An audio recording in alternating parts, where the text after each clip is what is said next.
सबसे पहली चीज, कुछ पुरानी टिप्स हैं। अगर आपको ट्रेडिंग में सरवाइव करना है तो पुरानी है लेकिन बहुत कारगर है। कुछ बातें हैं, कुछ पुराने ट्रेडर्स ने, बड़े ट्रेडर्स ने बोल रखी हैं। क्या होता है कि जो एक्सपीरियंस होल्डर लोग होते हैं ना, तो वो कुछ ऐसी बुक्स लिखेंगे या कुछ ऐसी बात करेंगे जिससे आने वाली जनरेशन उससे कुछ सीख ले। आने वाली जनरेशन सीखेगी तो हो सकता है कि उस जनरेशन का उससे फायदा हो, मे भी फायदा ना हो, लेकिन वो अपने नुकसान से बच जाएंगे। तो इसी केस में एक बात बोली गई है, limit your losses, learn to limit your losses. क्या है कि जब अपने लॉसेस को हम लिमिट में कर देंगे, हमारा जो लॉस है वो एक लिमिट में होगा। जैसे हमने बताया, आपको जो नेक्स्ट वीक से लॉस करना है वो करना है 20 रुपीज का। कल हमने ये बात आपसे बोली थी। 20 रुपए से ज्यादा हम नहीं चाहते। अब बाकी आप खुद इंडिविजुअली अपने लिए आप कैपेबल हो डिसीजन लेने के लिए, बट हम नहीं चाहते कि आप 20 रुपए से ऊपर निकलिए। ये 20 रुपए कुछ नहीं हो सकता है कि आप कैपेबल हो 200 रुपए का, 2000 रुपए का, 20 हजार का या 2 लाख रुपए का रिस्क लेने के लिए भी आप कैपेबल हो सकते हो। हम नहीं जानते। लेकिन ये 20 रुपए क्या करेगा कि आपको अपने लॉसेस को, आपके लिमिट्स को बांधने के लिए, आपके लॉसेस को लिमिट में रखने के लिए ये 20 रुपए की एक्सरसाइज आपको बड़ी मदद करेगी। असल में होता क्या है कि जिसका 20 रुपए के लेने की रिस्क कैपेसिटी है, तो अच्छा वो ले 200 की भी सकता है, लेकिन एक आइडियल कंडीशन में ये होता है कि हम 200 रुपए को अपना 10 जगह डिवाइड कर दें। और एक ही ट्रेड में 200 रुपए से लॉस करने से अच्छा है हम 10 ट्रेड में जाकर के लॉस करें। इस वजह से क्या है कि जब हम 20 रुपए को बोलते हैं कि 20 रुपए से ही हमको लॉस करना है, तो क्या है कि एक एक्सरसाइज हमारा साइकोलॉजी इस तरह की बनती है कि हम यहाँ पर अपने लॉसेस को रिकवर, लॉसेस को लिमिट में कर सकते हैं। एक पेशेंस यहाँ से डेवलप होना शुरू करता है। हाँ, हमारा है अपने जो लॉस है वो कर लेने की लिमिट हमारी 200 है, लेकिन हम 200 नहीं करना चाहते एक ही ट्रेड में। हम चाहते हैं कि 10 ट्रेड्स के अंदर आपका लॉस हो 200 रुपए का। होगा क्या कि आप एक ट्रेड में उतना नहीं सीख पाओगे जितना कि आप 10 ट्रेड्स में सीखोगे। लेकिन अभी 10 ट्रेड का पैसा आपने एक ही ट्रेड में निकाल के बाहर रख दिया, यानी कि आप 10 ट्रेड लेते तब जाकर के आपको 200 रुपए का लॉस होता। यहां पर आपने क्या किया है कि एक ही ट्रेड में आपने 200 रुपए का लॉस कर दिया, तो अब आप इन 9 ट्रेड से बचे रह गए। अब आपके हिस्से में ये 9 ट्रेड्स नहीं आए, और जो ये 9 ट्रेड्स आपको सिखा सकते तो वो नहीं सिखा पाए, क्योंकि सारे ट्रेड्स, आप जितने भी ट्रेड्स करोगे, जितने भी ट्रेड्स होंगे, सबका एक्सपीरियंस अलग होता है। हम रोज ट्रेड करते हैं, जब कभी भी हम ट्रेड करते हैं तो जितने भी ट्रेड्स एग्जीक्यूट होते हैं ना, सबका एक्सपीरियंस अलग होता है। उस दिन का चार्ट्स का मूवमेंट दूसरा होगा। आपको नई नई कैंडल्स फॉर्मेशन वहां पर मिलेंगी। कैंडल बनेंगी भाई, डोजी और तमाम तरह की जो ग्रीन रेड कैंडल्स जो बनती हैं, बनेंगी सब ऐसी, लेकिन फॉर्मेशन उनके दूसरे दूसरे होंगे। कहने का मतलब कि हर ट्रेड में आपको नया एक्सपीरियंस मिलेगा। तो 10 ट्रेड में 10 तरह के एक्सपीरियंस लेने की बजाय आप सिर्फ 200 रुपए का रिस्क लेकर के एक ही ट्रेड में और एक तरह का एक्सपीरियंस लेकर के बाहर चले गए। आपने सीखा कुछ नहीं, लॉस करके गए, वो अलग। इस पॉइंट का मतलब ये निकलता है कि आप अपने लॉसेस को लिमिट में रखें। ये एक्सरसाइज आपके जीवन भर काम आएगी। आप ज्यादा सीखोगे, कम लॉस करोगे। कम लॉस करने की वजह से आप मार्केट में बहुत लंबे समय तक टिके रह जाओगे। और जो इंसान मार्केट में या किसी भी फील्ड में एक लंबे समय तक टिका होता है, तो वो उस फील्ड में कामयाब हो ही जाता है। तो पॉइंट ये निकल करके आता है कि जितना कम लॉस आपका होगा, जितना आपका दिमाग आपसे बंधा होगा, जितना आपने अपने मन को कंट्रोल कर रखा होगा, अपने लॉसेस को लिमिट में कर रखा होगा ना, उतना ही आपके सक्सेस रेशियो बढ़ जाएंगे इन फ्यूचर। इतने कम समय में कोई ट्रेडर नहीं बन जाएगा। हम आपको ऐसे ऐसे लेसन पढ़ा रहे हैं जिनके ऊपर आप प्रैक्टिस करोगे, अभ्यास करोगे, तो बहुत ज्यादा चांस है कि इन फ्यूचर आप एक अच्छे ट्रेडर्स के रास्ते को तलाश लोगे और उस तरफ आपका रुख हो जाएगा, आप आगे की तरफ बढ़ जाओगे। तो अपने लॉसेस को लिमिट में ही रखिएगा सभी लोग, सभी लोग। अगर 20 रुपए का भी आपकी लॉस लेने की कैपेसिटी है तो आप कोशिश करिएगा कि 20 रुपए को भी हम 5 बार में खत्म करें। तो इस वजह से क्या होगा कि आप 20 रुपए को एक ही ट्रेड में लगाने की बजाय आप 5 तरह के ट्रेड के एक्सपीरियंस ले पाओगे सेम रुपीज में, मतलब 20 रुपए में ही आप 5 तरह के एक्सपीरियंस ले पाओगे। तो इस वजह से अपने लॉसेस को लिमिट में रखना बहुत बहुत इंपॉर्टेंट है। एक point, know your limit.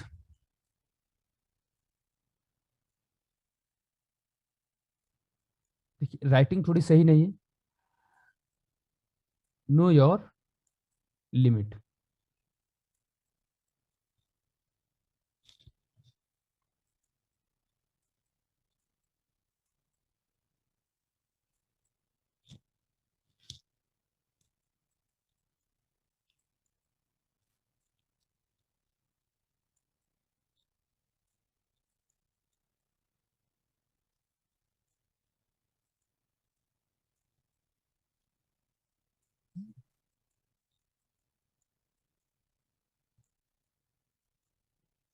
Know your limit before you open your position. आप कोई भी ट्रेड जनरेट करने से पहले आपकी अपनी लिमिट तय होनी बहुत जरूरी है। पर्टिकुलर ट्रेड में आप कितने रुपए का रिस्क अवेयर कर सकते हो। देखिए प्रॉफिट होगा या नहीं होगा ये कोई नहीं जानता। एक ट्रेड में आप एंटर हो गए, आपका स्टॉप लॉस हिट होगा या होगा कोई भी नहीं जानता। आपके हाथ में कुछ नहीं है। मार्केट आप ऊपर लेके नहीं जा सकते, मार्केट आप नीचे लेकर के नहीं आ सकते, आप मार्केट को एक जगह स्थिर भी नहीं कर सकते। बस जिधर मार्केट जा रही है आप सिर्फ उसके साथ में चल सकते हो। इस केस में जब आप मार्केट के साथ में जा रहे हो, आपको फायदा कितना होगा आपको नहीं मालूम है, क्योंकि आपके हाथ में कुछ नहीं। आपके हाथ में सिर्फ एक चीज होती है, आपका स्टॉप लॉस। इतनी बड़ी मार्केट के अंदर एक ट्रेडर के हाथ में सिर्फ एक चीज होती है, आपका अपना स्टॉप लॉस, जिसको आप कंट्रोल कर सकते हो। एक ट्रेडर बस एक छोटी सी चीज को, अपने स्टॉप लॉस को पहचानने की बजाय तमाम तरह के इंडिकेटर्स, टेक्निकल एनालिसिस, स्टॉक और क्या बोलते हैं कि आपका स्टॉक पिक, और स्टॉक को कैसे चूज किया जाए, हाउ टू सिलेक्ट स्टॉक्स, इन सारी चीजों के पीछे भागता है। जबकि मालूम है कि वो नहीं जानता है कि आज जितनी मेहनत से उसने टाटा स्टील को सिलेक्ट किया है, क्या गारंटी है कि टाटा स्टील बहुत अच्छा मूव दे ही देगा। ये एक्सिस बैंक को हमने ट्रेड किया, शिव जी ने ट्रेड किया, तो क्या एक्सिस बैंक उस दिन गिर ही जाएगा या चढ़ ही जाएगा, कोई नहीं जानता। हम नहीं जानते। बहुत बार हम भी साइडवेज मार्केट में फंस गए। इस केस में क्या होता है कि आपके हाथ में सिर्फ एक चीज होती है, आपका स्टॉप लॉस। आप अपने स्टॉप लॉस को प्रोटेक्ट करने में कितने रुपए का आप स्टॉप लॉस प्रोटेक्ट कर सकते हो, कितने रुपए का स्टॉप लॉस आप अवेयर कर सकते हो, ये जानना बहुत जरूरी है। तो कोई भी पोजीशन ओपन करने से पहले इस चीज को जरूर लिख लीजिएगा। ट्रेड अपना मार्केट ओपन होने से पहले या एक दिन पहले कि कल हमें सिर्फ और सिर्फ 50 रुपए का ही बिजनेस करना है, 20 रुपए का ही बिजनेस करना है, या 500 का करना है, या 1000 रुपए का करना है। कितना भी करना है आपको मार्केट स्टार्ट होने के एक दिन पहले या मार्केट स्टार्ट होने के पहले पहले आपके दिमाग में होना चाहिए। साइकोलॉजी के ऊपर ये बहुत बड़ा इफेक्ट डालता है। अभी मार्केट के अंदर रह करके हम 2000 3000 हम लेने तो गए थे कि हम 1000 रुपए का ही रिस्क लेंगे, लेकिन पहुंचे तो 5000 हो गया। अच्छा यहां से क्या हुआ कि जब लाइव मार्केट के अंदर आपने अपनी रिस्क बढ़ाया ना, तो यहां से एक बिजनेसमैन चला गया। मार्केट एक बिजनेस है देखिए। और जैसे ही आपने 1000 रुपए के रिस्क को आगे बढ़ा करके 3000 4000 कर दिया लाइव मार्केट में, जबकि आपकी प्लानिंग दूसरी थी, वैसे ही वो बिजनेसमैन भाग गया, चुटकी बजाते ही भाग गया। और वहां उस बिजनेसमैन की जगह ले ली एक जुआड़ी ने। और बिजनेसमैन में और जुआनी में बहुत फर्क होता है। जुआ खेलने वाले को नहीं मालूम है कि वो कितना लॉस करेगा या कितना यहां से जीत कर ले जाएगा, लेकिन बिजनेसमैन को ये चीज मालूम होती है कि अगर उसको लॉस होगा तो कितना होगा, और इस लॉस के एवज में उसको जो प्रॉफिट होगा वो कितना होगा। एक बिजनेसमैन के पास हमेशा अपनी रूल बुक होती है, जिसके अंदर उसने अपने रूल्स लिखे होते हैं। मार्केट में हम किसी प्राइस को तो चलिए ट्रेड करते हैं, लेकिन एक साइकोलॉजी, एक चीज ये बोली जाती है कि मार्केट के अंदर एक ट्रेडर सिर्फ और सिर्फ अपने रूल्स को ट्रेड करता है। अगर वो रूल्स ब्रेक होते हैं तो वो ट्रेड छोड़ देगा। एक प्रोफेशनल ट्रेडर की पहचान यही होती है कि वो मार्केट के अंदर जब जाता है तो वहां पर सिर्फ और सिर्फ वो अपने रूल्स ट्रेड करता है। तो इस वजह से आपको अपने रूल्स बनाने बहुत इंपॉर्टेंट है। देखिए नो योर लिमिट, अपनी लिमिट को पहचानना बहुत जरूरी है। हो सकता है कि आपकी लिमिट कितनी हो, हमने तो देखिए बताया कि 20 रुपए की लिमिट आपको लेकर के चलनी है। ये 20 रुपए की लिमिट में जब आप एक्सरसाइज करोगे तो हो जाएगा कि आपका मन इतना स्थिर हो जाएगा, इतना शांत हो जाएगा कि अभी आपकी कैपेसिटी अगर 200 रुपए की है तो आप उस 200 रुपए को 4 जगह डिवाइड कर सकते हो, और सिर्फ 50 रुपए में ही आपको शांति मिल जाएगी एक दिन ट्रेड करने से। अभी 200 रुपए की लिमिट को आप 400 500 नहीं कर पाओगे, क्योंकि आपने बहुत दिन तक प्रैक्टिस की है 200 रुपए को 4 जगह डिवाइड करके प्रैक्टिस करने की। तो एक दिन में कोई लखपति या करोड़पति नहीं बन जाएगा। यहां पर हमें अगर बिजनेस करना है तो अपने लॉसेस को कवर करना होगा, अपनी लिमिट्स को बांधना पड़ेगा। ये एक्सरसाइज बहुत जरूरी है। अच्छा, दूसरा पॉइंट आता है यूज प्रूवन एंड टेस्टेड। आपको जो चीज हम सिखा रहे हैं, जैसे इसको हम हटा देते हैं,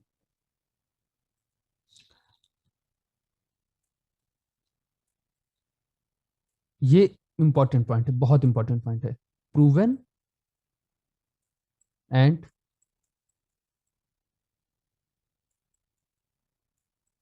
टेस्टेड। Proven and tested. आपको मार्केट में सिर्फ और सिर्फ प्रूव्ड और टेस्टेड, ये दो ही तरह की स्ट्रेटजीज का यूज करना है। यह आपका अपना सिस्टम है, प्रूव है और टेस्ट है, जिसके ऊपर आपने इतने दिन अभ्यास किया है, एक एक कैंडल्स को पहचानना सीखा है, जिसके ऊपर आपने इतने दिन प्रैक्टिस की है, पढ़ाई की है, इतने दिन आप लोगों ने प्रोजेक्ट तैयार किया है उसके ऊपर। अभी ये सारी इतनी मेहनत कर लेने के बाद अब आप जाते हो लाइव मार्केट में, आपको इधर से कुछ नहीं मिलता, आपने फट से अपना स्ट्रेटजी चेंज कर ली, पूरा सिस्टम चेंज कर लिया। अभी आपने नीचे आरएसआई लगा लिया, ऊपर वो दो रेड दो ग्रीन कैंडल देख ली, और चार रेड तीन ग्रीन कैंडल देख ली, 5 कैंडल देख ली, उसकी विक देख ली, और अपने तमाम तरह की उसके अंदर स्ट्रेटजी लगा डाली, जबकि इसका यूज आपने मार्केट इससे पहले कभी किया ही नहीं है। और लाइव मार्केट में दावा करते हैं हम कि 70% से ज्यादा लोग यही काम करते हैं, और ज्यादा इनकी संख्या होगी। वो लाइव मार्केट में जाकर के अच्छी अच्छी स्ट्रेटजीज टेस्ट करने लगेंगे, मतलब इससे पहले उन्होंने वो स्ट्रेटजीज देखी नहीं, और लाइव मार्केट में जाकर के आप उसको उसके ऊपर काम करने लगोगे। अच्छा, कल देखिए 2:15 की कैंडल है, प्राइस यहां पर आया है, अच्छा यहां पर कुछ हो सकता है। अभी इससे पहले उन्होंने कभी 2:15 की कैंडल कितने गौर से नहीं देखा है, जबकि लाइव मार्केट में आकर के वो उसके ऊपर पंडित बन गए। मार्केट बंद होती है तो बहुत अच्छा लगता है पढ़ना, लेकिन जब मार्केट स्टार्ट होती है ना, असल पढ़ाई वहां से शुरू होती है कि आपने प्रीवियस यूज्ड और प्रूवन, आपने प्रीवियस जितनी भी पढ़ाई अपनी की है, जितनी भी टेस्टिंग की है, अभी लाइव मार्केट में उसको टेस्ट करने का समय आया है। और प्राइस जब आता है ना तो धीरे धीरे आता है, और जब मार्केट बंद होती है तो हमें प्राइस उसी लेवल पर मिलता है, तो फट से हमारी नजर वहां पर पहुंच जाती है।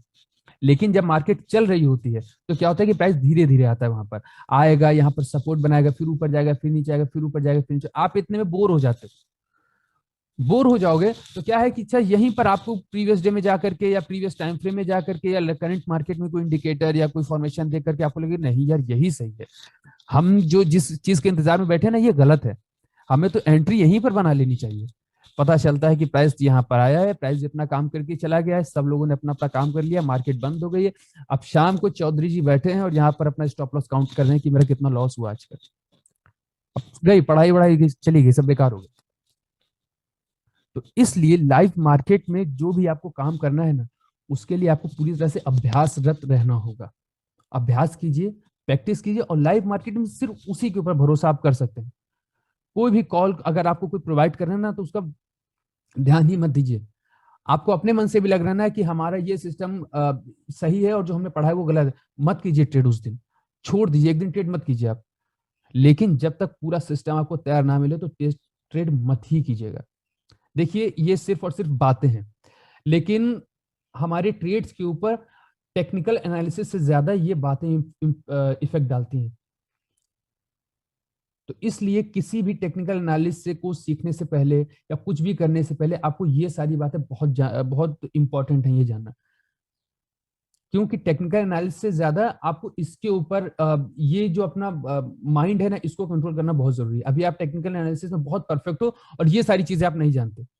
अभी लाइव मार्केट में जाकर के आपने जो 45 दिनों में सीखा है, 50 दिनों में जो सीखा है उसको छोड़ दिया आपने, और लाइव मार्केट में आकर के आप कुछ और ही अपनी रामधुन में लग गए, तो बेकार है, सब सारी टेक्निकल एनालिसिस बेकार है आपकी। तो इस वजह से ये बहुत इंपॉर्टेंट है। दूसरी चीज, ये भी इंपॉर्टेंट पॉइंट है जो कि नोट करके रखा है हमने, पेशेंस।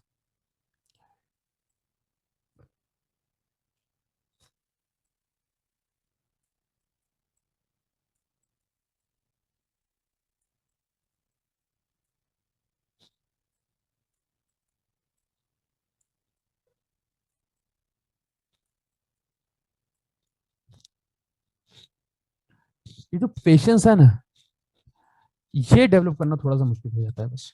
जब हमने बताया ना कि प्राइस इस लेवल पर आएगा, अपने सपोर्ट वगैरह पर आएगा, हमें मालूम है कि यहाँ से वॉल्यूम भी इसके अंदर बढ़नी चाहिए ना, जबकि आपका प्राइस आपके सपोर्ट लेवल पर आया और प्राइस वॉल्यूम्स बढ़ी ही नहीं है, तो क्या है, यहाँ पर आपका पेशेंस जवाब दे जाएगा, अरे देखिए इतनी देर से हम इंतजार कर रहे थे कि प्राइस हमारे सपोर्ट पर आए आए आए और यहाँ पर वॉल्यूम्स भी बढ़े हैं, बट हुआ क्या कि प्राइस हमारे सपोर्ट पर आ गया और वॉल्यूम्स बढ़ी ही नहीं, वॉल्यूम्स तो इतनी कितनी रह गई। यहाँ पर आपका पेशेंस जवाब दे जाएगा, खत्म। अब आपको लगेगा कि चलो हटाओ, वॉल्यूम्स देखना ही किसको है, वॉल्यूम्स तो बेकार होती है, यहाँ से गए आपने वॉल्यूम्स को हाइड कर दिया, हटा दिया, यहाँ से वॉल्यूम आपको दिखनी ही बंद हो गई। अब यहाँ पर आप गए सीधे, आपने कैंडल्स को मार्क किया और थोड़ी देर तो आपको 5 रुपए 10 रुपए का प्रॉफिट चमका, बाद में सीधे नीचे आया प्राइस। अभी जो आपको पेशेंस नहीं होने के पीछे जो नुकसान हुआ ना, वो ये हुआ कि प्राइस फट से नीचे आ गया। पेशेंस एक आर्ट होती है, तो इस वजह से पेशेंस को डेवलप करना पड़ेगा आपको, और पेशेंस बहुत जरूरी है। मार्केट में 60-70-60% मार्केट जो है साइडवेज पड़ी रहती है, और साइडवेज मार्केट में हम नहीं जानते कि पैसा कैसे बनता है, बट हाँ इतना मालूम है कि एक ट्रेंडिंग मार्केट में ही हमें एक अच्छा पैसा मिलता है। तो इस वजह से आपको ज्यादातर समय आपको वेट करना पड़ेगा, और ये वेट करना ही पेशेंस का नाम इसको दिया गया है। पेशेंस, ऐसा भी नहीं है कि अभी मार्केट वहां पर है तो अब आप दूसरा काम करने लगे, आप खेल रहे हो, कूद रहे हो, वीडियो गेम खेल रहे हो, फिल्म देख रहे हो, कोई वेब सीरीज देख रहे हो ना, मार्केट को भी आपको देखना पड़ेगा। अभी जिस लेवल पर हम लोग हैं, हमें क्या है कि साइडवेज मार्केट को समझने के लिए भी तो कुछ चाहिए ना। हमको तो मालूम है ना, आप जिनसे सीख रहे हो उनको मालूम है कि साइडवेज मार्केट कैसी होती है, लेकिन आपको भी मालूम होना चाहिए। तो इस वजह से साइडवेज मार्केट को भी आपको लगातार देखना होगा, देखते रहिए उसको। जब मार्केट ट्रेंड करे तब देखिए कि वहां पर क्या बन रहा है। तो ऐसे ऐसे क्या होगा ना, धीरे धीरे करके आपका पेशेंस लेवल एक टेस्ट हो जाएगा। पूरी तरह से इस पेशेंस को डेवलप कर ले जाइए, पेशेंस बहुत मदद करेगा आपकी। प्राइस एक रेंज में आ रहा है, इंतजार कीजिए, रेंज के पास में आकर के आपको कंफर्मेशन दे रहा है बाई सेलिंग की, इंतजार करिए। जैसे ही आपको मिलता है कि हमारा प्राइस देखिए अपसाइड की तरफ मेरे सपोर्ट पर आया है, यहाँ पर वॉल्यूम्स भी इंक्रीज हो गई हैं, और जिस कैंडल पर वॉल्यूम इंक्रीज हुई है, प्राइस उसका लो ब्रेकआउट नहीं कर पा रहा है, प्राइस अप साइड की तरफ जाता है, उसका हाई ब्रेकआउट कर देता है, यहाँ पर आप एंट्री ले लो, नीचे स्टॉप लॉस लगा दो। ये बनता है एक सही सिस्टम, और ये सिस्टम तभी काम करेगा जब आपके अंदर पेशेंस होगा। बड़े से बड़ा सिस्टम फेल हो जाएगा जब आपने इस लेवल पर जाकर के और ये वॉल्यूम का कंफर्मेशन लिए बगैर ही आपने अप साइड में कहीं पर एंट्री ले ली। अब टेक्निकल एनालिसिस तो एक जगह गई, बट पेशेंस की कमी से आप इतने बड़े प्रॉफिट से बेकार वंचित रह गए, और लॉस किया वो अलग, है ना। तो किसी भी टेक्निकल एनालिसिस से ज्यादा जरूरी है ये सारी चीजें, ये एलिमेंट्स जो हमारे दिमाग के ऊपर बहुत असर डालते हैं। तो पेशेंस लेवल को आपको डेवलप करना होगा, बहुत अच्छी तरह से डेवलप करना होगा।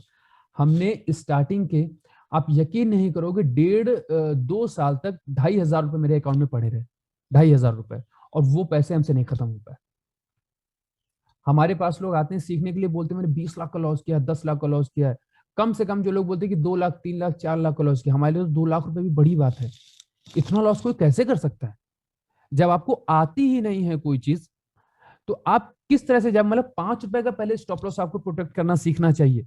मार्केट एक दिन में नहीं आपको बना देती है, मार्केट भी आपको टेस्ट करती है, आप लायक भी हो उसके कि नहीं हो। पहले आपको 5 रुपए का स्टॉप लॉस प्रोटेक्ट करना सीखना चाहिए, 5 से 10 पर जाइए। तो जब आप 5 रुपए का स्टॉप लॉस प्रोटेक्ट कर लोगे, तभी जाकर के आप 2,500 का स्टॉप लॉस प्रोटेक्ट कर पाओगे। 5,000 का 5 रुपए का स्टॉप लॉस प्रोटेक्ट नहीं कर पाए तो 2,500 का भी नहीं प्रोटेक्ट कर पाओगे। तो जरूरी है कि हम 5-5 रुपए का लॉस करते करते करते करते जिस दिन हम 5 रुपए के स्टॉप लॉस को प्रोटेक्ट कर लेंगे ना, 2,500 को भी प्रोटेक्ट कर ले जाएंगे। तो लॉसेस तो मार्केट तो इतनी अच्छी है, आपको फ्री में मार्केट सिखाती है। आप 500 रुपए अकाउंट में डाल दो और डेली 5 रुपए का लॉस करो, देखो आपके पैसे कब तक खत्म होते हैं। वो कितना ज्यादा सीखोगे आप 500 रुपए में। और लोग क्या बोलते हैं कि हमारे ग्रुप में, ज्यादा बुरा मत मानिएगा, जाधव है, जाधव ने क्या किया था, जाधव के अकाउंट में लगभग हमको याद है 5 या 10 लाख रुपए इन्होंने बताए थे कि मेरे अकाउंट में। हमने इनसे कहा सब निकाल लीजिए, कहीं अच्छी जगह पर आप इन्वेस्ट कीजिए, मार्केट कितने रुपए चाहिए ही नहीं आपसे शुरू में। जाधव याद है आपको? मेरी आवाज सुन रहे हैं आप? जाधव आप तक आवाज आ रही क्या मेरी? मैं क्या सर? हाँ हाँ। हमने नितिन आपसे, ना? जी, हाँ। शुरुआत में याद है हमने आपसे कहा था कि आप अपने अकाउंट से सारे पैसे निकाल लीजिए और उन पैसों को कहीं अच्छी जगह लगाइए। और यहाँ पर क्या है, 1,000, 2,000 या 5,000 रुपए डाल दिया, आपके पास बहुत पैसा ना, 5,000 रुपए डाल दीजिए जहाँ पर। और एक अच्छी तरह से अपने माइंड को फ्रेश करके आप इसको सीखने की कोशिश कीजिए। जिस दिन आप इन 2 रुपए, 4 रुपए, 5 रुपए के स्टॉप लॉस को प्रोटेक्ट कर ले जाओगे, आप यकीन मानो आप 2,500, 5,000 रुपए का भी स्टॉप लॉस प्रोटेक्ट कर ले जाओगे। पेशेंस जो सीधा सिंपल सा निकल के आता है, इन सारे एलिमेंट्स को जो तैयार कर लेगा, भले उसके पास टेक्निकल एनालिसिस में वो जीरो हो, अगर इन एलिमेंट्स को तैयार कर लिया गया ना, तो टेक्निकल एनालिसिस के लिए बहुत छोटी बात है, ये तो सब हो ही जाएगा, कोई भी सिखा देगा, है ना। टेक्निकल एनालिसिस एनालिसिस करना इतना ही आसान होता ना, तो मतलब इतना ही मुश्किल होता है। तो ये जो अपना आईएएस पीसीएस की जो तैयारी करते हैं ना, माना जाता है कि ये इंडिया का सबसे टफ एग्जाम है। तो जब उतना टफ एग्जाम लोग क्रॉस कर ले जाते हैं, तो आपको क्या लगता है हमारे इन क्या नाम है इसका, ट्रेडिंग की दुनिया में क्या टेक्निकल एनालिसिस करना कोई बहुत बड़ी बात है? उनके लिए तो चुटकी बजाते हो जाएगा, आए और यहाँ पर ट्रेड करे बन जाए। उनके पास ये तो है, लेकिन ये चीजें नहीं है। जो एलिमेंट्स हम लोग पढ़ने की और सिखाने की कोशिश कर रहे हैं ना, वो चीजें नहीं है। ये कोई भी सिखा देगा आपको ये सारी। जो हमने आपको एक एक वीक की जो मेहनत करवाई है ना, वो सिर्फ और सिर्फ इन सारे एलिमेंट्स के ही थ्रू करवाई है। कैसे अपना मैनेजमेंट करें मनी का, कैसे पेशेंस को डेवलप कर ले जाएं, कैसे अपने लॉसेस को कंट्रोल करें, अपने ट्रेड को प्लान कैसे किया जाए। अभी देखिए ये भी एक नया पॉइंट आया कि प्लान, अपने ट्रेड्स को कैसे हम प्लान करते हैं।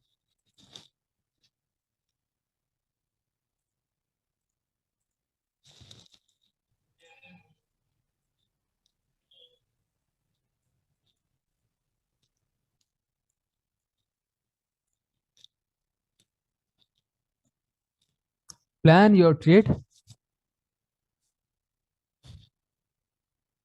And trade your plan. क्या है प्लान योर ट्रेड? जो कि भी सारी बातें हो गई। प्लान योर ट्रेड, आपको अपने ट्रेड को प्लान करना पड़ेगा। आपका उसके अंदर स्टॉप लॉस क्या रहेगा, आपका उसके अंदर एंट्री कहां पर रहेगी, और आपका टारगेट कहां पर रहेगा, ये आपको प्लान करना पड़ेगा। हमने आपको बताया है कि आप वो कोई भी ट्रेड नहीं करोगे जिसके अंदर आपका 1% से ज्यादा का स्टॉप लॉस आ रहा है। आप वो कोई भी ट्रेड नहीं करोगे जिसके अंदर आपका आपको लग रहा है कि हमारा स्टॉप लॉस यहाँ पर सेफ नहीं है। हाँ, छोटा है लेकिन सेफ नहीं है।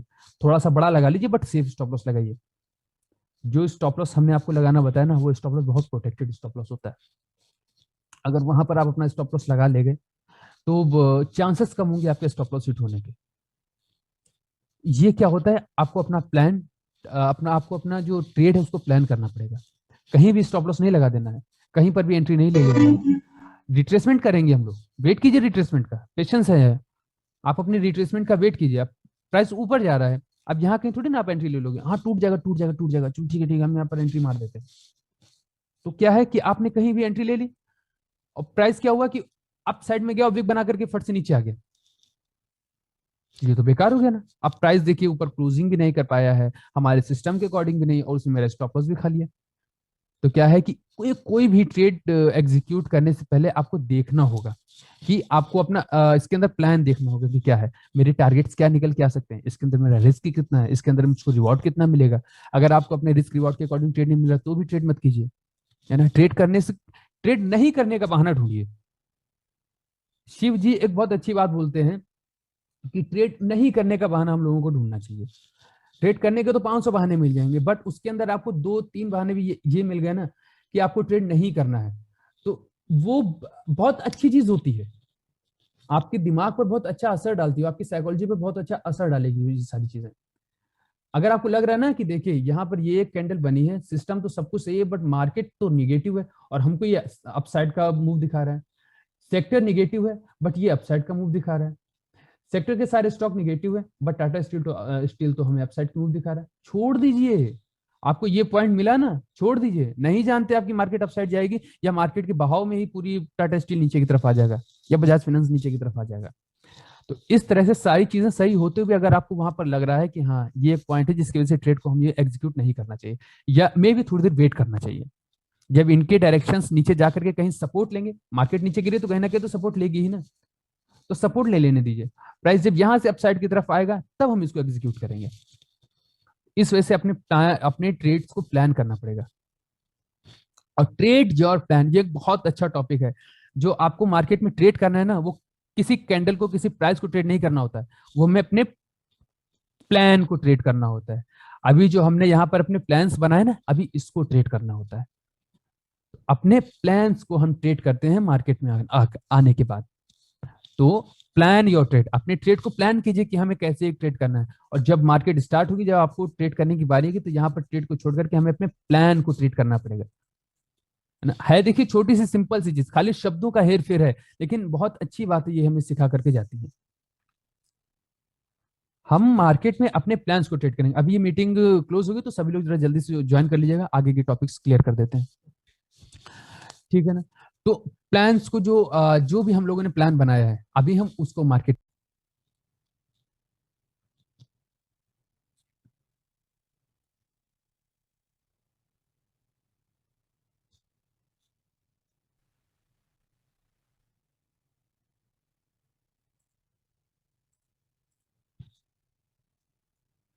अभी एक चीज देखिए आप, मार्केट में एक मिथ है कि आप किसी भी फील्ड में जाओगे काम करने के लिए, तो अभी मान के चलिए कि आपको एक पायलट बनना है। तो क्या है कि पायलट में क्या होता है कि 2-3 साल तक का आपको एक्सपीरियंस लेना होगा, उसके बाद में 1500 घंटे की उड़ान आपको प्रैक्टिस करनी होती है। आपको मालूम है 1500, 1500 प्लस घंटे, मतलब इससे कम नहीं होना चाहिए। 1500 प्लस आवर्स का उनके ऊपर फ्लाइट का टाइम होना चाहिए, मतलब इतनी देर तक आपने हवाई जहाज उड़ाया, तब जाकर के कहीं एक पायलट की डिग्री आपको मिलेगी। इंजीनियर बनना है तो 4 साल तक आपको लगभग एक इंजीनियर बनने के लिए आपको लगभग 4 साल तक प्रैक्टिस करनी होगी। 4 साल तक वो पढ़ाई कीजिए, उसके बाद में 2.5 साल का एक्सपीरियंस लिए, तो 4, 5, 6, 6.5, 6.5 साल तक के बाद अगर आप कामयाब होते हो तो तब जाकर के कहीं आपको एक इंजीनियर की डिग्री मिलेगी। कोई बात नहीं, अभी आप लॉयर्स की पर आइए, जो देखिए प्रोफेशन है, ये बड़े प्रोफेशन माने जाते हैं। तो अभी एक लॉयर के प्रोफेशन में आइए तो 7 साल तक ये लोग पढ़ाई करते हैं, उसके बाद में 3 साल की प्रैक्टिस, 10 साल लग जाते हैं इन लोगों को कम से कम लॉयर बनने में, एक लॉयर की डिग्री हासिल करने में। इसके बाद डॉक्टर बनना है तो कम से कम तो 9.5-10 साल ये लोग लगाते हैं, मतलब 7 साल तो इनकी पढ़ाई होती है, बाद में 2-3 साल तक का इनको एक्सपीरियंस चाहिए होता है, 2 से 4 साल तक का। तो 10 साल मान के चलिए कि 10 साल लग जाते हैं डॉक्टर बनने में। अब उसके बाद आती है हमारी ट्रेडर्स की लाइफ। और ट्रेडर्स क्या होता है, चलो अकाउंट खुला, कल से शुरू। अभी जो सबसे ज्यादा इंपॉर्टेंट चीजें आती है ना, कि अकाउंट खुला और कल से चालू, कोई एक्सपीरियंस नहीं चाहिए। यहाँ पर क्या है कि एक गांव में खेती भी करता है लड़का, उसको कुछ आज तक उसने लैपटॉप नहीं उठाया, किसी ने बता दिया कि चलो ट्रेडिंग करते हैं, मोबाइल खरीदा, खर्च से उसके अंदर 50,000 ट्रांसफर, ट्रेडिंग स्टार्ट। कोई डिग्री आपसे मार्केट में नहीं। माइक से अपनी म्यूट कर लीजिए। आपसे किसी भी कोई भी एक डिग्री की आपसे डिमांड किसी ने नहीं की। यहाँ पर क्या है कि आपको अपना जो तैयारी है ना, जो हम आपसे बता रहे हैं कि आपको टेक्निकल एनालिसिस और ये सब करना होगा, इनको थोड़ा सा समय आपको देना होगा, प्रैक्टिस करनी होगी। अभी क्या है कि कहीं पर भी आप सीखने चले जाओगे तो ब्लैंक जगह पे कर दीजिए, वो पेपर आ रहा है पीछे का। यहाँ पर क्या है कि आपको सिखाने के लिए लोग मतलब इतना समय नहीं देंगे। हम आपको कितना सिखा देंगे, हम 6 महीने सिखा देंगे बहुत ज्यादा, साल भर सिखा देंगे बहुत ज्यादा, है ना। तो इससे ज्यादा हम आपको नहीं सिखा सकते। यहाँ पर क्या है, अगर लंबे समय तक सीखना तो आपको खुद से सीखना पड़ेगा। आप किसी के पास भी सीखने के लिए चले जाओगे तो होगा क्या कि देखिए पैसों की बात नहीं है। आप सीखने जाओगे तो वहां पर आपका टाइम कंज्यूम होगा, समय कंज्यूम होगा। जितनी इंपॉर्टेंट चीजें जिस पर आपको काम करना है वो हमने आपको दी है, और आने वाले भी 10-15 दिन अभी और है हमारे पास, जितना हमारे पास हमसे हो सकेगा आपको चीजें प्रोवाइड करने की कोशिश करेंगे। और सिर्फ इसी दिन में नहीं, आगे की क्लासेस में भी जो इन फ्यूचर आपको कुछ दिक्कत हुई, आप मुझसे कॉल कीजिए, बात कीजिए, कुछ भी कीजिए। अगर आपको मदद चाहिए ना, आपको सीखना है, तो हमेशा हम तैयार हैं आपके लिए, हमेशा। ऐसा नहीं है कि खत्म ये कोर्स खत्म तो वापस हम लोग चले गए, हमेशा तैयार है आपके लिए। लेकिन एक ही हमारी डिमांड है कि आपको सीखना होगा। अगर आपके पास बहुत पैसा, आप तमाम जगह सीख रहे हो, सब कुछ करो, तो आप सीख कुछ नहीं पाओगे फिलहाल। एक चीज के ऊपर आपको प्रैक्टिस करनी होगी, सालों साल प्रैक्टिस करनी होगी। इस वजह से एक प्रैक्टिशियर बनना पड़ेगा, एक बिजनेसमैन से पहले प्रैक्टिशियर बनना होगा। इसके ऊपर ध्यान दीजिए।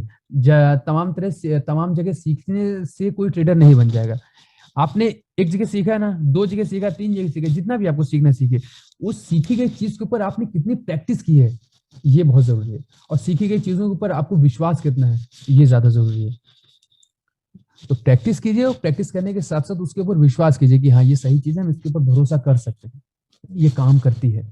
नहीं करती, हम प्रैक्टिस करेंगे, हम देखेंगे कि यह काम कैसे करती है। इस वजह से आपको समय देना होगा। टाइम मांगती है मार्केट आपसे। आपके पास टाइम नहीं है तो मार्केट आपकी है नहीं, और आपके पास पैसा नहीं। देखिए, समय और पैसा, मार्केट के दोनों चीजें चाहिए। आपके पास पैसा नहीं है, थोड़ा पैसा है, 1000 है, 500 है, समय है, चल जाएगा। लेकिन बहुत सारा पैसा आपके पास है लेकिन समय नहीं, तो पूरा पैसा मार्केट आपसे ले लेगी, सारा पैसा ले लेगी आपसे। मार्केट को समय देना होगा। अभी आपके पास कुछ नहीं, आप 500 रुपए लगा करके इन्वेस्ट करो, आप 500 को अ, अगले दिन आप 500, हो सकता है कि 5 रुपए बना पाओ, 6 रुपए बना पाओ, 10 रुपए बना पाओ, लेकिन ऐसा करते करते करते करते क्या होगा कि 500 1000 बन जाएंगे आपके। और अगर आपको कुछ नहीं आता है, तो आप 5 लाख लेकर के आओ, वो 500 बनने में उसको टाइम नहीं लगेगा। आपको ना तो पेशेंस आता है, आपको ना तो चीजें प्लान करनी आती हैं, ना तो आपको टेक्निक, चलिए ये तो सारी अलग चीजें हो गई, ना तो आपके अंदर साइकोलॉजी है कुछ। आप गए, आपने बैंक निफ्टी के अंदर 500 लॉट्स मार दिए, अब 5 लाख रुपए तुरंत चले गए आपके। हो सकता है आप हीरो टू जीरो या जीरो टू हीरो वाला हिसाब किताब हो जाए, तो वहां पर सीखे सीखा थोड़ी ना कुछ, वो तो तुक्का मारा आपने बस। इस वजह से मार्केट को समय दीजिए, मार्केट आपको पैसा दे देगी। ज्यादा सीखिए, कम इन्वेस्ट कीजिए। इन्वेस्टमेंट अपने आप आगे जाके बढ़ जाएगी, जब आपका एक्सपीरियंस बढ़ेगा धीरे धीरे, इन्वेस्टमेंट अपने आप बढ़ जाएगी। शुरुआत में जब आप सीख रहे हो ना, तो पैसा चाहिए। जब सीख जाओगे तो काम करने के लिए पैसा चाहिए। अभी सीखने के पीरियड पीरियड में आप 5-5 10-10 लाख रुपए को नुकसान कर दोगे, तो आप कमाओगे क्या? तो शुरुआत में पैसा अपने पास बचा करके रखिए। मार्केट ज्यादा पैसा नहीं मांगती, यहाँ पर एक क्वांटिटी का ऑर्डर भी प्लेस करने का आपके पास ऑप्शन है, उसका यूज करिए, फायदा उठाइए। पहले एक क्वांटिटी का स्टॉप लॉस बचाना सीखिए। जब ऐसा करते करते आप जब सीख जाओगे ना, तो आगे जा करके आप फिर 1000 क्वांटिटी भी मारोगे ना, आपका स्टॉप लॉस हिट नहीं होगा। पैसा बचाइए, समय है आपके पास, समय दीजिए मार्केट को। पैसा मत दीजिए, समय दीजिए। और आगे चल करके यही समय, यही टाइम का जो इन्वेस्टमेंट आपने इसमें किया है मार्केट में, मार्केट आपको खुद ब खुद पैसा देगी। तो ओवरऑल जो हमारी पूरी लेक्चर का बस एक ही एक हम पॉइंट बताएंगे कि मार्केट में कोई भी टेक्निकल एनालिसिस से ज्यादा ना ये पॉइंट्स, ये एलिमेंट्स इंपॉर्टेंट होते हैं, जो कि आपको पूरी तरह से देखने होंगे, है ना। इनके ऊपर अभ्यास करना होगा। ये केवल ऐसा नहीं कि हमने बताया और आप सीख गए, इनके ऊपर प्रॉपर प्रैक्टिस करनी होगी। अगर आप इस चीज को प्रैक्टिस कर ले गए, तो आप मान जाना, गुरु, धवल, विकास, अमित, सभी लोग जितने भी ग्रुप में सभी लोग हैं, सभी लोग ये मान के चलिएगा कि कुछ दिनों के बाद आप लोग अपने अंदर चेंजेस देखोगे। चलिए, अब आगे बढ़ते हैं, और पहले स्प्रेड्स में आएंगे हम लोग, और स्प्रेड्स के बाद में एक छोटी सी चीज है, उसको भी देखेंगे। देखिए,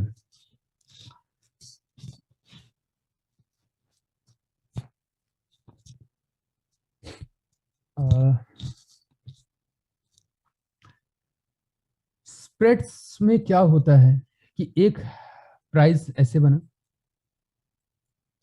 इसको कर देते हैं हम लोग ग्रीन।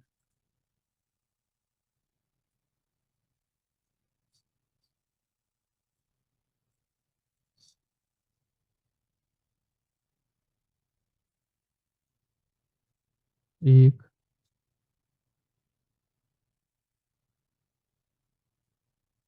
दो, तीन। ये हुआ। अभी यहाँ पर क्या है कि अब हमको चाहिए वॉल्यूम्स। ये पैटर्न्स हम आपको बता चुके हैं, 1 2 3। आप एक काम कर लेना, जो इसका हाई मार्क हो गया, इसका लो मार्क हो गया। अभी कोई भी ट्रेड आपको करना है तो आपको सिर्फ एक चीज चाहिए कि यहां पर वॉल्यूम्स का ब्रेकआउट होना जरूरी है। वॉल्यूम्स का ब्रेकआउट होना इज कंपल्सरी।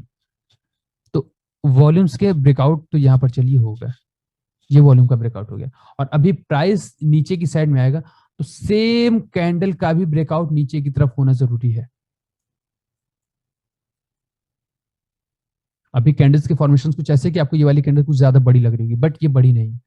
अभी क्या होगा, एक तो सेम कैंडल में, मेरे कहने का सिर्फ इतना मतलब है, जिस कैंडल ने वॉल्यूम का ब्रेकआउट किया है सेम कैंडल ही इसके सपोर्ट्स का ब्रेकआउट करते हैं, मतलब नीचे की तरफ ब्रेकआउट करते हैं। एक चीज देखिए, अभी प्राइस मान के चलिए कि प्राइस जो है ब्रेकआउट नहीं कर पा रहा है, वॉल्यूम ब्रेकआउट नहीं कर पा रहा है और प्राइस नीचे की तरफ आ रहा है।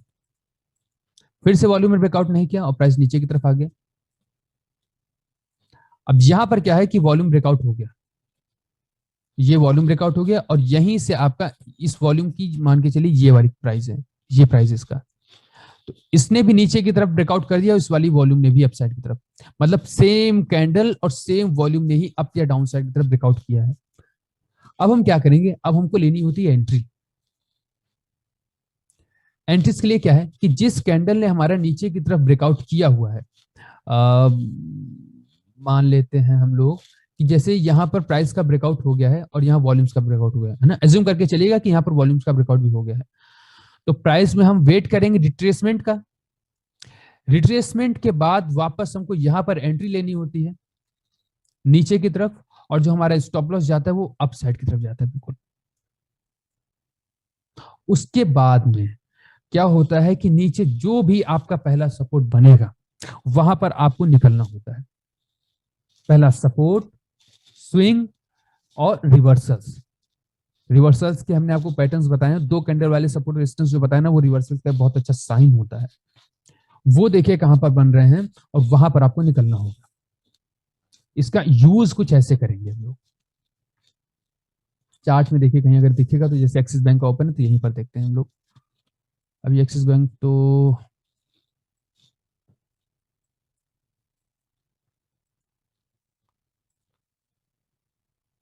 हम्म, 1 2 3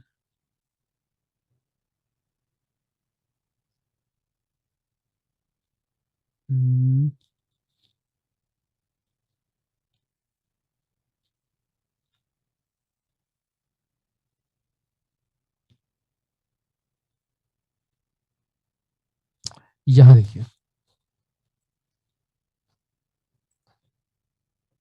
हाई मार्क किया इसका, लो मार्क किया इसका। प्राइस ने क्या किया है, कुछ रूल्स हैं देखिए, जैसे कि सपोर्ट्स के ब्रेकआउट्स के रूल बताए ना। अभी प्राइस को अगर अप साइड की तरफ ब्रेकआउट करना है तो प्राइस नीचे की तरफ ब्रेकआउट नहीं होना चाहिए।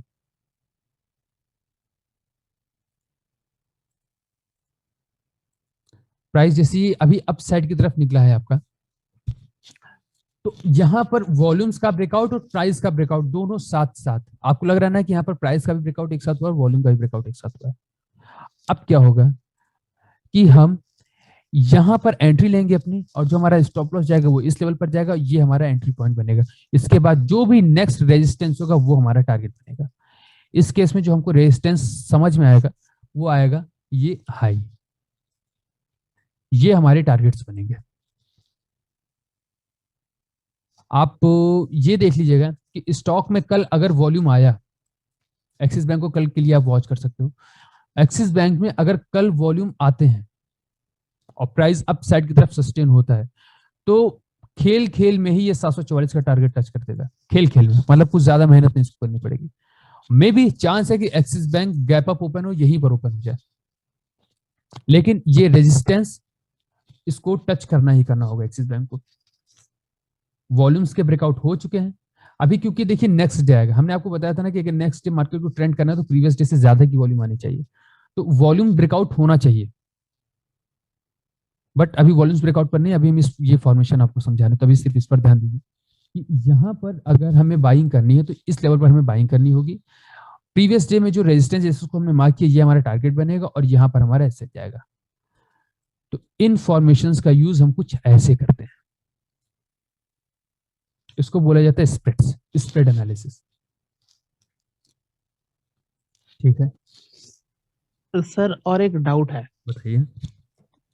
सर आपने शुरू की क्लास में एक जो एक कैंडल है, उस कैंडल के अंदर जो डोजी जो बन रहा था, जिसकी बॉडी उसके अंदर बन रही थी, वो एक आपने बताया था वो मोस्ट बुलिश कैंडल है या नहीं तो मोस्ट बियरिश कैंडल है। तो उसको भी सर अगर ट्रेड करने का, अगर अगर उसको तो हम लोग ऑब्जर्व किए थे, उसको तो हम लोग ट्रेड नहीं किए थे। अगर ये जो आपने अभी बताया ये वाला चीज समझ में आ गया, तो ये वाला चीज और वो वाला चीज इसको मतलब कॉम्बिनेशन में करना है या अलग अलग टाइप का, मतलब कैसे करना है वो थोड़ा बता दीजिए। देखिए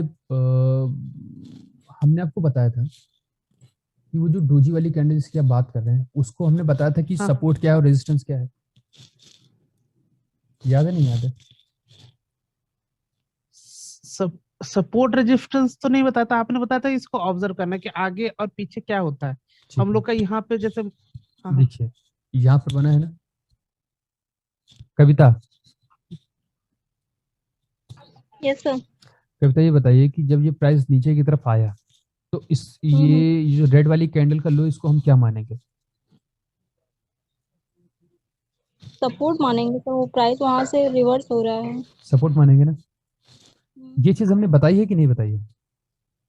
तो नहीं, आपने बस हम लोगों को फॉर्मेशन बताया हाँ था, जी, फिर बोला बताया था आपने। ऑब्जर्व करना क्या होता है उसके बाद। ये इस चीज को हमने बता रखा है कि देखिए अभी हम फिर से बता देंगे, फिलहाल हमने ये सारी चीजें बता रखी हैं, फिर से बताने में कुछ हमारा वो नुकसान नहीं, बट ये सारी चीजें हमें बता रखी हैं आपको।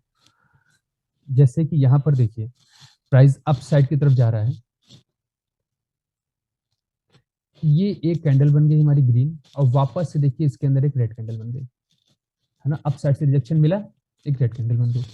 अभी क्या हुआ कि वापस प्राइस अगर एक रेंज के अंदर आ गया है और इतनी बड़ी बुलिशनेस के साथ आया, तो इसकी अप साइड को, यानी कि ये जो ग्रीन कैंडल है इसके हाई को हम एक रेजिस्टेंस मानते हैं। हमने आपको दो लाइंस ड्रॉ करना बताई थी ना, हाई और लो। हाँ जी, ये बताया था आपने, है ना? यही पैटर्न पे बताया था। ठीक है, तो हाई और लो को छोड़ दिया, अभी हमने क्या, हाई को नहीं लो को छोड़ दिया, अभी हम लो को ड्रॉ नहीं करेंगे, अभी जो हमको ड्रॉ करना है हाई को ड्रॉ करना है, और इसका high as a resistance work करता है। आप हाई टाइम फ्रेम पर देख लो, 30 मिनट पर देख लो, 1 आवर पर देख लो, डेली पर देख लो, वीकली, मंथली, ईयरली, कहीं पर भी चले जाइए आप, ये रेंज एक रेजिस्टेंस का काम करती है। यानी कि 11:15 का हाई, जो हम आपसे बोलते हैं ना, कभी कभी आप जो ट्रेड्स करते हो तो उसमें हम यूज करते हैं कि देखिए 11:15 की कैंडल, 12:05 की कैंडल, ये यही सारी चीजें होती है। 11:15 का हाई एक रेजिस्टेंस की तरह काम करेगा।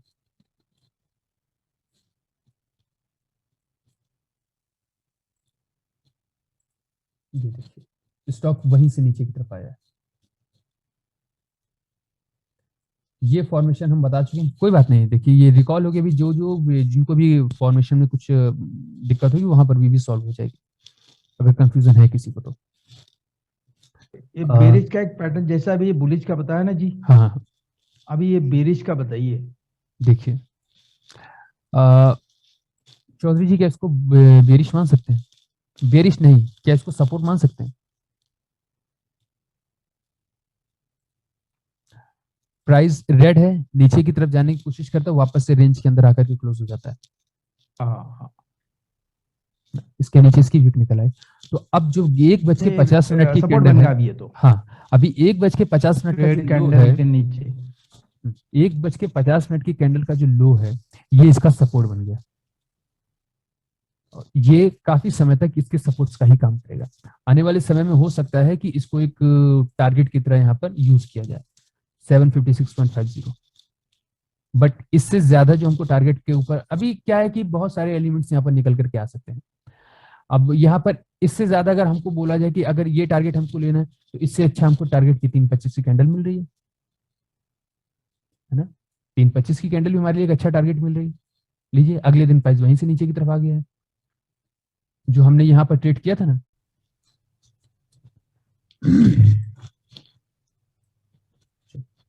इस चीज को थोड़ा सा ऑब्जर्व करने की कोशिश कीजिएगा आप लोग कि जैसे मान लीजिए ये सपोर्ट लाइन है हमारी,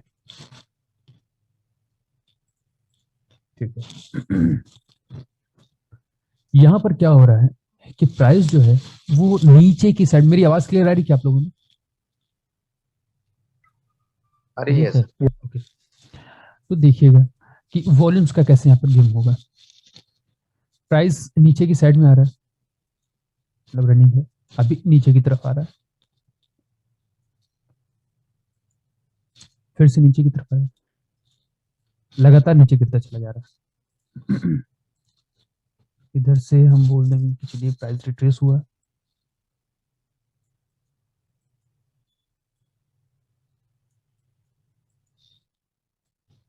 फिर से नीचे आने लगा,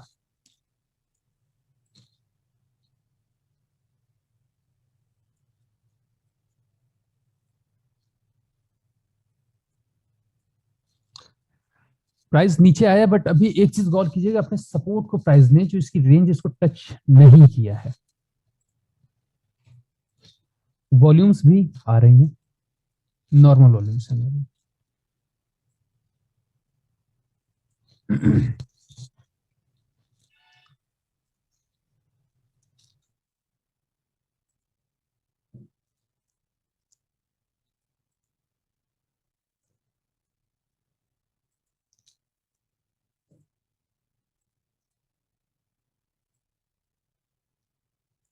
ये वॉल्यूम है अपनी, इधर भी वॉल्यूम है, ये सब नॉर्मल वॉल्यूम्स हैं।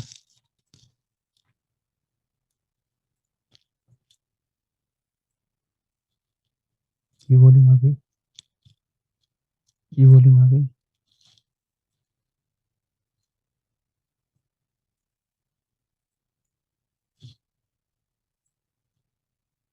ये वॉल्यूम है, ये वॉल्यूम है।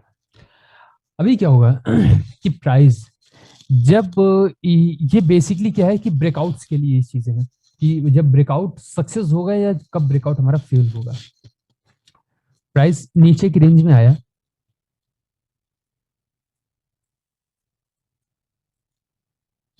आ जाने के बाद क्या होगा कि यहां पर जो नॉर्मल वॉल्यूम्स आ रही थी वो वॉल्यूम्स नॉर्मल ही है और प्राइस नीचे की तरफ टूटा है, मतलब वॉल्यूम्स में चेंजेस नहीं है और प्राइस जो है नीचे की तरफ टूटा है। और टूटा कैसे है? जो फॉर्मेशन हमने आपको बताई है सिंगल कैंडल की,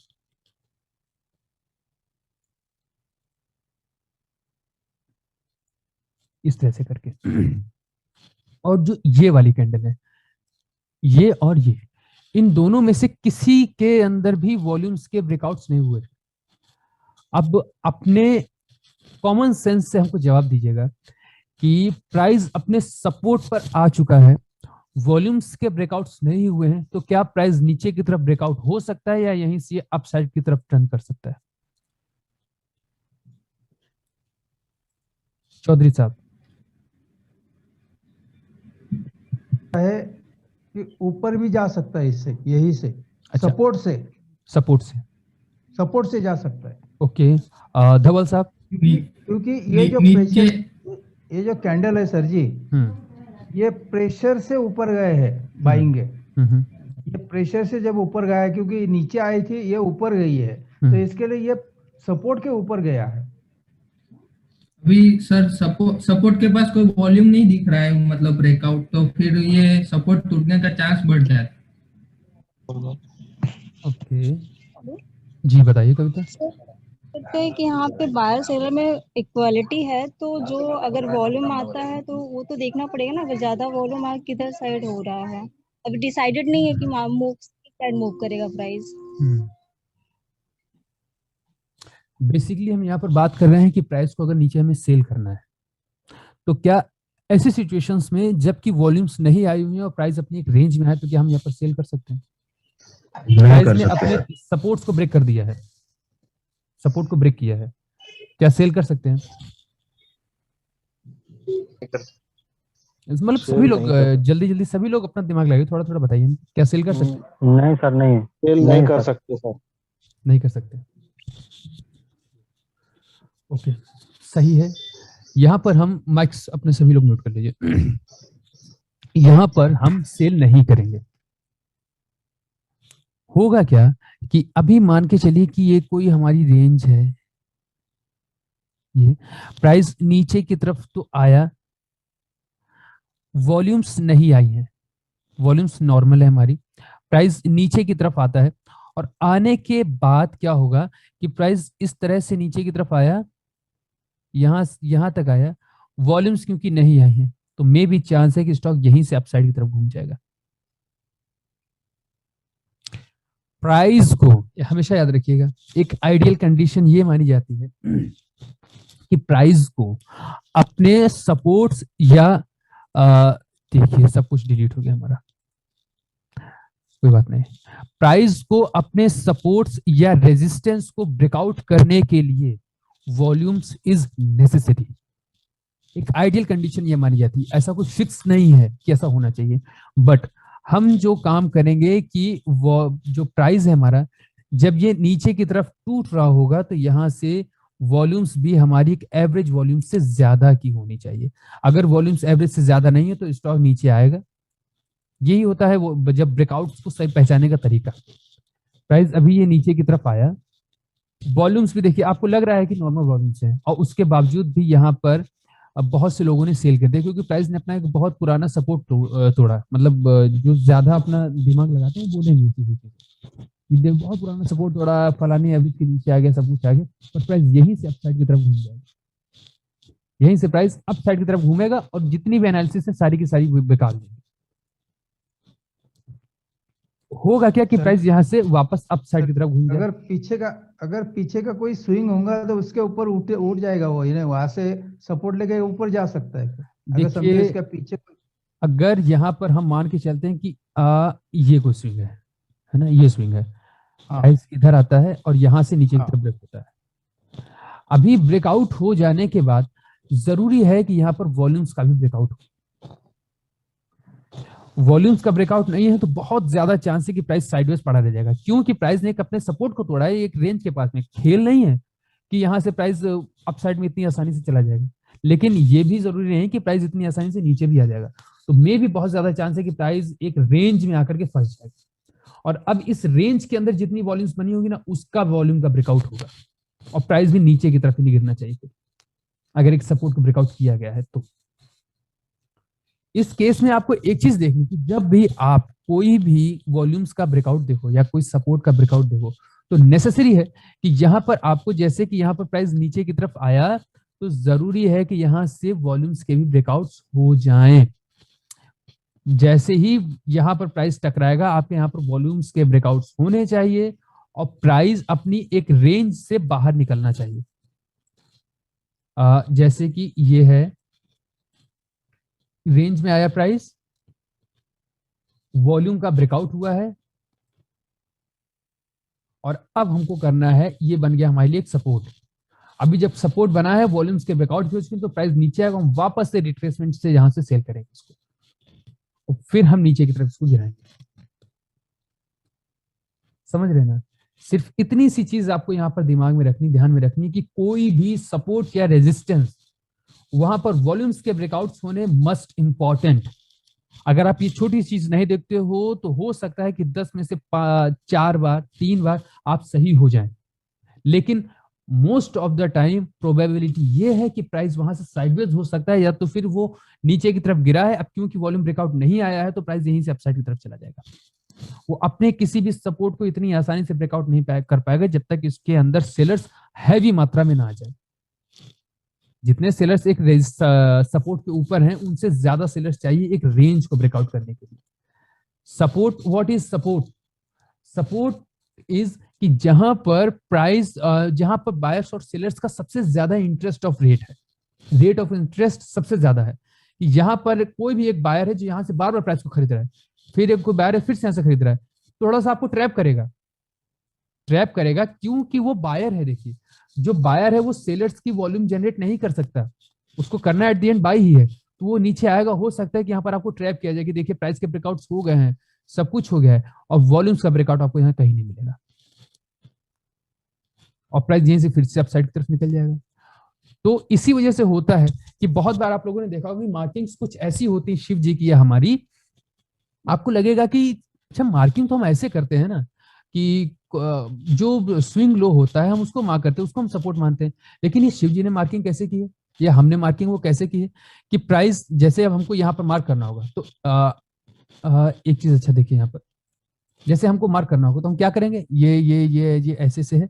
अभी अब अगर मार्किंग करनी है आपको तो कुछ इस तरह से होगी कि जो सबसे ज्यादा लो लगाया आप इसको मार्क कर लोगे, ये वाला लो आपने मार्क कर लिया, ऐसे तो मार्क करते हैं ना, ये सपोर्ट बन गया। एक्चुअल में जो मार्किंग्स हम करते हैं हमारे लिए क्या होता है, पॉइंट ऑफ सपोर्ट होता है, कोई जोन नहीं होता है, सिर्फ एक लाइन होती है। तो हमको मालूम है कि प्राइस का जो मेन सपोर्ट, जो एक्चुअल सपोर्ट है, जो एक्चुअल सपोर्ट है वो कहीं इस वाले लेवल्स पर है। और ये जो ब्रेकआउट हुआ ना, ये फेक ब्रेकआउट है, विदाउट वॉल्यूम्स का ब्रेकआउट है। तो हम इसको कोई भी तवज्जो नहीं देते हैं। प्राइस में अगर वॉल्यूम्स का ब्रेकआउट, हम यहां से इसको सेल करने के लिए देख रहे हैं, यहां पर प्राइस आया है और यहां से जाकर के इसने कोई सपोर्ट बना दिया है प्राइस में, और वॉल्यूम्स के ब्रेकआउट भी नीचे से हो चुके हैं, तो हम यहीं से इसको सेल कर देंगे। और फिर जो ये वाला ब्रेकआउट आएगा ना, ये वाले स्विंग का जो नीचे की तरफ ब्रेकआउट आएगा, इसको हम कैश करेंगे। अब हम कॉन्फिडेंट रहेंगे कि प्राइस के नीचे जो स्विंग बनाना, मोस्ट प्रोबेबली चांस ये है कि ये वाला स्विंग ब्रेकआउट हो जाएगा और इसके ब्रेकआउट का हमको रीजन यहाँ पर रिजल्ट मिलेगा। कोई ब्रेकआउट जब होता है ना तो आपको मालूम होगा कि कैंडल्स थोड़ा हैवी बनती है, बड़ी बनती है। अभी बड़ी और हैवी कैंडल बन जाने के बाद एंट्री लेने में मजा नहीं है। आपको मालूम है कि जो स्विंग है ना, लेटेस्ट स्विंग जहां से ट्रैप किया गया है बार बार, इस रेंज को प्राइस अगर ब्रेकआउट करेगी तो हमको यहाँ से कोई अच्छा एक मूव मिल सकता है, थोड़े से ठीक ठाक पैसे बन सकते हैं यहाँ पर। तो प्राइस में अब हम यहाँ से सेल करते हैं। हमारी यहाँ पर एंट्री हो चुकी है, हमको मालूम है, कंफर्मेशन हमको मिल रही है कि यहाँ पर देखिए वॉल्यूम्स का ब्रेकआउट हो चुका है, मार्केट हमारी नेगेटिव है, सेक्टर हमारा नेगेटिव है, सेक्टर के स्टॉक्स भी नेगेटिव है, और एक्सिस बैंक भी हमारा वीक ओपन हुआ है। अब हम इसको करना है सेल, वॉल्यूम्स का ब्रेकआउट हो चुका है, अब आप सब करिए यहाँ पर सेल। समझ रहे हैं? अब ये वाला ब्रेकआउट आपको कैच करने का मौका मिलेगा। तो इस पूरे उसका पॉइंट सिर्फ इतना ही है कि कोई भी सपोर्ट या रेजिस्टेंस जहां पर भी आपको बाई या सेलिंग करनी हो, वहां पर एक नजर मार लीजिएगा कि क्या वॉल्यूम्स का ब्रेकआउट हुए हैं। वॉल्यूम्स के ब्रेकआउट नहीं हुआ तो ट्रेड से करने से बचिएगा थोड़ा सा, और अगर करना भी है ना तो वहां पर क्वांटिटीज कम रखिएगा, रिस्क कम रखिएगा, क्योंकि प्रोबेबिलिटी ये है कि स्टॉक वहां से अपसाइड की तरफ घूम सकता है। ठीक है ना? तो आज के सेशन के लिए जी जी बोलिए। जी हाँ कविता बोलिए। चार्ट पे दिखाइए। देखिए कोई भी एक स्टॉक बोलिए आप। सर एक्सिस बैंक का उसी पे कर दीजिए।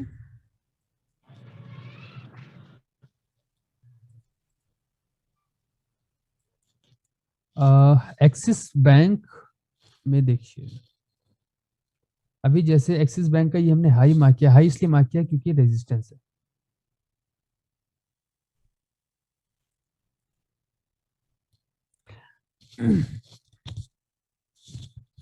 प्राइस ये जैसे वॉल्यूम हमने लगा ली है, प्रीवियस डे में या इधर भी जबकि प्राइस अपसाइड की तरफ इस रेंज से बाहर निकल नहीं पाया था,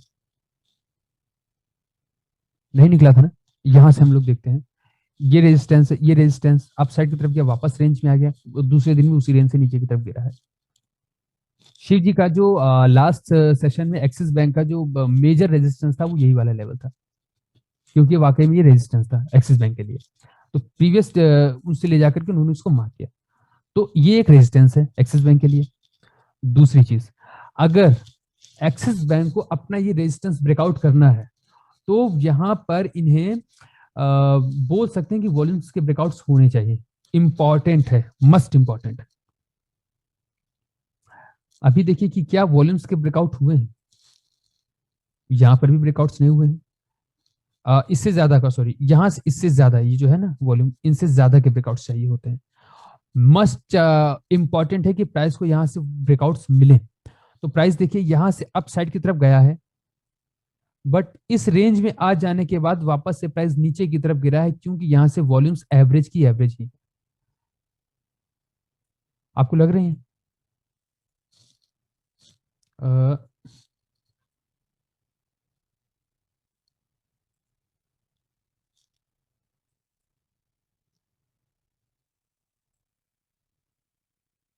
ये देखिए, अभी जिस रेंज की हम बात कर रहे हैं कि आपके ब्रेकआउट्स होने चाहिए, तो वो ये वाली रेंज है। अभी प्राइस में अगर अप साइड की तरफ ब्रेकआउट्स देने होंगे, प्राइस को अगर अप साइड की तरफ ब्रेकआउट देना है, तो बहुत ज्यादा जरूरी है कि इस रेजिस्टेंस पर आने के बाद वॉल्यूम्स इंक्रीज हों और प्राइस में अप साइड की तरफ निकलने की कुछ मूवमेंट हो, तो ही हम यहां से बाइंग करेंगे, वरना हम सेल कर देंगे इसको यहां से।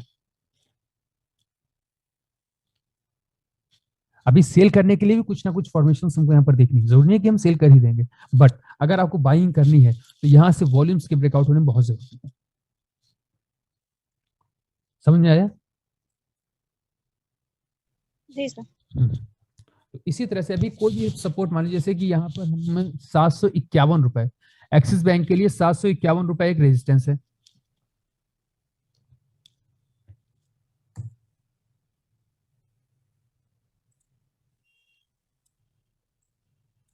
ये वाला, और ये सिर्फ आज का नहीं है, डेली टाइम फ्रेम पर देखिए इसको, दिख रहा है, ये आज से 1 साल पहले का रेजिस्टेंस है, 1, 2, और आज भी एक्सिस बैंक इसी लेवल पर रजिस्टर कर रहा है। अभी अगर एक्सिस बैंक को इस रेंज के ऊपर निकलना है, तो आप मानते हो कि ये जो एवरेज वॉल्यूम्स है, आवाज स्लो आ रही सर। ओके, अभी आप मानते हो कि अगर ये एक रेजिस्टेंस है 751 रुपए, अगर रेजिस्टेंस को अप साइड की तरफ ब्रेकआउट देना है, तो वॉल्यूम्स जो कि एवरेज वॉल्यूम्स है, क्या इनसे ज्यादा की वॉल्यूम चाहिए प्राइस को? और जब तक वॉल्यूम्स नहीं आएंगे इसके अंदर, देखिएगा प्राइस बार बार अपसाइड से नीचे की तरफ गिरेगा, बार बार अपसाइड से नीचे की तरफ गिरेगा। तो वॉल्यूम्स के ब्रेकआउट्स इसीलिए इंपॉर्टेंट है किसी भी रेजिस्टेंस या सपोर्ट्स को ब्रेकआउट करने के लिए। अपनी रेंज के पास में ही वॉल्यूम्स बढ़ने चाहिए, अपनी रेंज के पास में। समझ में आ रहा? तो सिर्फ और सिर्फ इसका कहने का मतलब इतना ही है कि कोई भी रेजिस्टेंस या सपोर्ट्स को जब आप देखोगे ना सेल या बाई करने के लिए, तो वहां पर आपको वॉल्यूम्स के ब्रेकआउट्स देखने जरूरी हो जाते हैं। वॉल्यूम्स के ब्रेकआउट देखिए, और उसके बाद में जितनी भी आपके एनालिसिस, आपको सेक्टर को, निफ्टी को जैसे मिक्स करना है और उसके अंदर अपना स्टॉप लॉस और एंट्री फाइंड करनी, ये सारी चीजें बाद में। वॉल्यूम्स के ब्रेकआउट इंपॉर्टेंट है। ओके, किसी भी स्टॉक को आप ट्रेड कर रहे हो तो देख लीजिए कि क्या प्रीवियस डे से ज्यादा का वॉल्यूम है आज। अगर प्रीवियस डे से ज्यादा का वॉल्यूम नहीं है और प्राइस एक रेजिस्टेंस में फंसा हुआ है, तो वो अपसाइड की तरफ निकलने में उसको मुश्किल हो सकती है। मे भी चांस है रेजिस्टेंस पर जाए और वहां से नीचे की तरफ गिर जाए। ये छोटे छोटे एलिमेंट्स हैं, देखने हैं, जरूरी है और इंपॉर्टेंट है। ठीक है ना? तो